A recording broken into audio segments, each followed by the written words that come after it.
Bonjour les lovers, c'est Kélia de Lovasia et on se retrouve pour une toute nouvelle vidéo. Aujourd'hui, nous allons parler du K-drama Police University. Le titre original est Gyeongchal Seop. La série est sortie sur Netflix. Il y a 16 épisodes, chaque épisode est compris entre 61 et 66 minutes, il n'y a qu'une seule saison. Le genre est comédie, mystère et romance. Les thèmes abordés sont les crimes, l'enquête, l'école, la police. La série est sortie du 9 août au 5 octobre. Cette série comprend 3 rôles principaux, 2 masculins, 1 féminin. Nous allons commencer par les garçons et commencer par Cha Tae-young qui joue le rôle de l'inspecteur Yoon Dong-man. Le beau Jung Jin-young qui joue le rôle de Kang Soo-no. Ensuite, nous avons la belle Jang Sung-jung qui joue le rôle de Ho Kang-hui. Le producteur est Kim Min-soo. La scénariste est autre Min Jung et Yoo Kwon-mo est le producteur. La série est conseillée pour les 13 ans et plus. Si vous ne l'avez pas encore fait, je vous invite à vous abonner à ma chaîne et me mettre un petit pouce bleu pour m'encourager.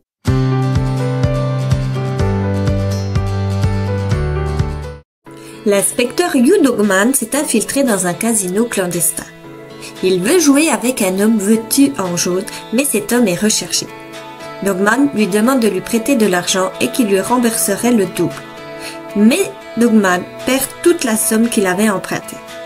L'homme en jaune le chope par le col et une bagarre éclate. La seule échappatoire pour Dong-man est la fuite. Kang Sung-ho est un étudiant. Il aide son grand frère Yoon Sung-bom en filmant Park Eun-jin, l'étudiante que Sung-bom aimerait faire craquer pendant la compétition de judo. Ainsi, il l'inviterait à dîner par la suite. Sun-ho arrive à prendre le contrôle des caméras avec son ordinateur portable et les dirige vers Eun-jin. Les techniciens qui s'occupent des caméras s'aperçoivent que l'écran n'est plus le même et partent alors voir ce qu'il se passe. La fille en question voit Sung-bom en plein écran. Ne loin de Sun-ho, on entend une judokate qui parle fortement à son entraîneur. Elle est mécontente car l'entraîneur prétend qu'elle ne pourrait obtenir que la médaille de bronze. Mais la judokate ne veut pas abandonner à cause d'une fracture. Elle dit qu'elle ira jusqu'au bout sans regret. Sun-ho, qui a entendu toute la conversation, est touché par les mots de la judokate. Il tourne les caméras du côté de Dong Kang-hui, la judokate blessée. Quand il la voit, il tombe sous son charme. Kang-hui fait son combat. Sun-ho voulait savoir pourquoi elle tenait tant à gagner et en oublie de filmer Sung-bom. Les techniciens trouvent Sun-ho et lui courent après. Dans la précipitation, Sun-ho appuie sur une touche pour faire apparaître le message d'amour que Sung-bom aurait voulu dire à Eun-jin. Sauf que c'est Kang-hui qui est à l'écran. Kang-hui voit le message d'amour la concernant. Lorsque Sun-ho s'enfuit, il atterrit sur les tapis de la compétition et percute Kang-hui et lui tombe dessus. Elle le repousse et voit son ordinateur. Elle comprend à ce moment que c'est lui qui manipulait les écrans. Kang-hui est dégoûté par cette attitude et prend Sun-ho et le met au tapis. Plus tard, Kang Sun-ho dépanne l'ordinateur de son propriétaire. On apprend alors qu'il n'est pas le fils biologique de Monsieur Yoon, son père. Il a été adopté par celui-ci car ses vrais parents sont morts et que Monsieur Yoon est un ami proche de son père. Sun-ho cherche la moindre information qu'il peut trouver sur le net sur Kang-hui. Un soir, il la voit avec une amie et Kang-hui précise qu'elle veut entrer à l'école de police. C'est alors que Sun-ho décide lui aussi de s'inscrire à l'école de police pour passer l'examen écrit. On voit l'inspecteur Yoon Dong-man avec plein de blessures. Il n'a pas réussi à faire tomber l'homme en tenue jaune. L'inspecteur continue son enquête malgré qu'il ait perdu 100 millions de won au casino clandestin. Son patron lui fait la morale. Mais il parvient à trouver l'emplacement du nouveau casino et à y entrer. Il va cacher un traceur pour pouvoir les suivre. Pour réussir son enquête, Dong-man fait appel à l'aide à un certain Yoon, un hacker sur le net qui est en fait Sun-ho. Sun-ho est un petit génie qui sait créer des programmes pour pirater les comptes en ligne. Le collègue de Dong-man le prévient que le traceur bouge. Les deux coéquipiers filent tout droit à leur voiture et partent en filature. Monsieur Yoon sort le soir tard pour faire des livraisons. Son premier fils l'accompagne. Ils auront tous les deux un accident avec la voiture de l'inspecteur. Suno passe son examen écrit pour entrer à l'école de police. Mais son frère l'appelle et lui demande de venir immédiatement. Suno se rend à l'hôpital et apprend que Monsieur Yoon est blessé, mais sans gravité. Par contre, le médecin a pu détecter un cancer suite à ses blessures. Le cancer n'étant qu'au début de son développement, le chirurgien conseille alors à Suno et à Bung de le faire opérer rapidement.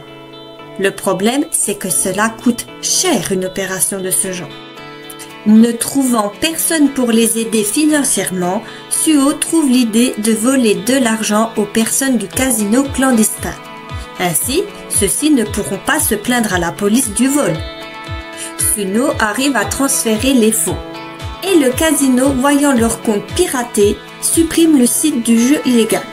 Dongman, qui était sur le point de trouver le lieu où se trouvent les malfaiteurs, voit son opération capoter suite au transfert de Suno. Les enfants peuvent faire opérer leur père et cela se passe bien. Suno apprend également qu'il est reçu à l'épreuve écrite de l'école de police. Monsieur Yoon invite ses deux enfants au restaurant et dit à Suno qu'il est ravi que son fils ait trouvé la voie qu'ils veulent choisir car il ne réclame rien. Il a découvert que celui-ci était inscrit à l'école de police. Tous les trois passent de bons moments ensemble, mais cela sera de courte durée car l'inspecteur va retrouver nos deux voleurs et vont leur faire passer un interrogatoire.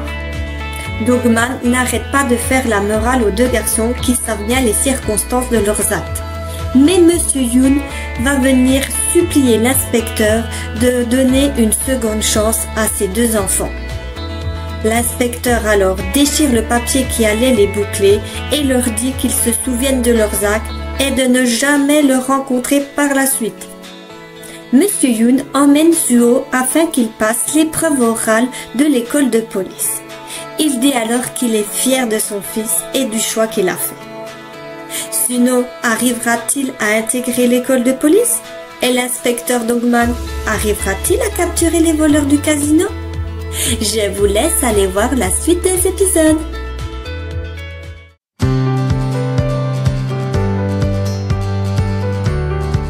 Alors, cette série, bien sûr, nous montre le monde de la police, mais il en ressort deux interrogations importantes, je trouve, dans cette série.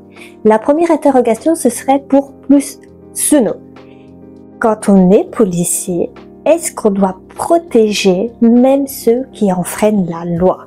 Suno aura des cours de droit et il va apprendre que les méchants, au final, ils ont leur propre vision de la justice. Donc, pour eux, c'est peut-être eux qui font le bien et pas forcément le mal. Donc, après, comment savoir si on fait le bien ou le mal et comment trouver un juste milieu? De l'autre côté, on a une autre interrogation pour l'inspecteur Yoo Dongman. Alors lui, c'est est-ce qu'on peut faire confiance à ses collègues, même policiers? Pendant l'enquête de Dongman, on apprend qu'en fait que certains collègues à lui le trahissent alors que c'est des policiers et qui sont là pour justement établir les lois, les règles. Eh ben là c'est l'inverse un peu de Suno, c'est les gentils qui en fait, c'est eux les méchants.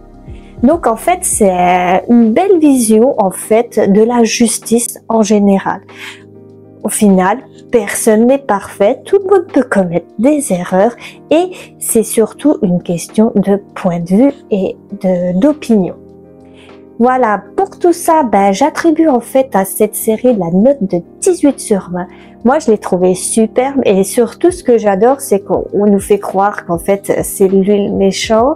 Puis comme d'habitude, en fait, c'est pas lui, c'est quelqu'un d'autre. Et on a vraiment du suspense jusqu'au bout. Donc ça, je trouve ça franchement assez bien. 16 épisodes, c'est très bien. Il n'y a pas besoin de plus. Donc franchement, c'est une bonne série. Voilà, donc si vous avez passé un bon moment en ma compagnie, je vous remercie et on se retrouve pour une très prochaine vidéo. Bye bye les lovers!